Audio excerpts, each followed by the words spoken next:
I would define diversity as the intentional involvement of people from a wide array of backgrounds. Diversity is enabling people from different viewpoints, different perspectives, cultures, races, and empowering them to contribute to an organization.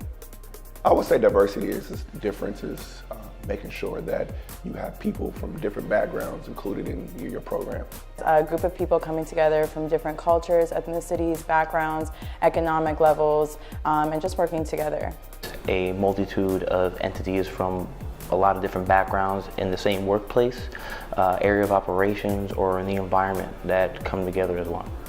Diversity and inclusion is important to the work that I do as well as the work that everyone does, because a workplace should be representative of the world that we live in.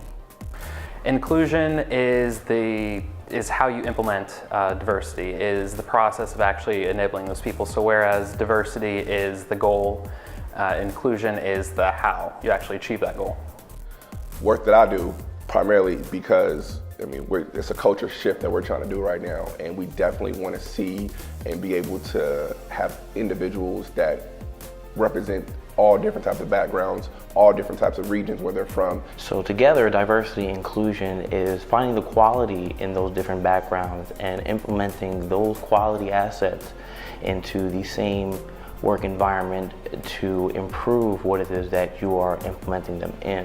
I think that diversity and inclusion is important to the health industry because through the patients, providers, other populations that we serve, it's important that we represent who we are serving.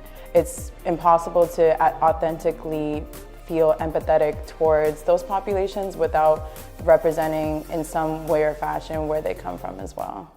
I think some of the most challenging aspects of implementing diversity and inclusion to a new organization is giving them that paradigm shift. They have to have a change in their attitude so that it doesn't come off as a half-baked plan to be politically correct. It comes off as a necessary need or a necessary action for the betterment of the organization.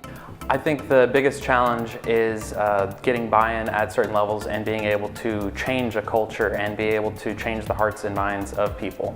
But I think that's accomplished by demonstrating that there is a value proposition in having diversity and having different people, different mindsets, different approaches, and different skill sets at the table when tackling a difficult problem. The most challenging aspect of implementing a culture of diversity and inclusion in the workplace is definitely the lack of understanding that surrounds it. Oftentimes companies are just trying to add to their bottom line, or they think that it sacrifices equality to increase their diverse populations, but in fact it definitely enhances the community, enhances the work environment, as well as increases productivity.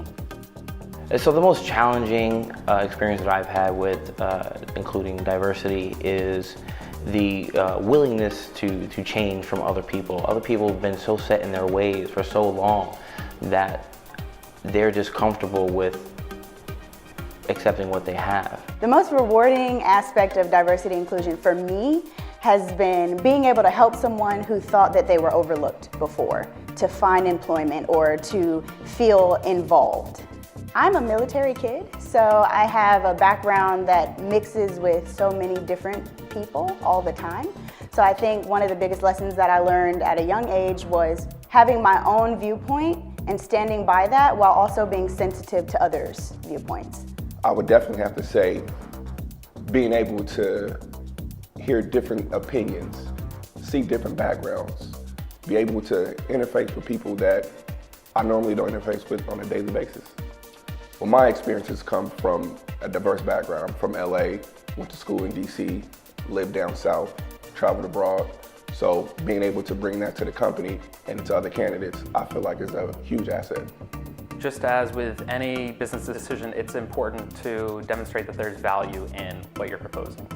And I think that whenever you're demonstrating that, it should be less about hiring people or promoting people based on race or ethnicity, and it's more about bringing different minds to the table and be able to have different skill sets, different understandings, different worldviews, be able to take in a problem and approach it in a unique way.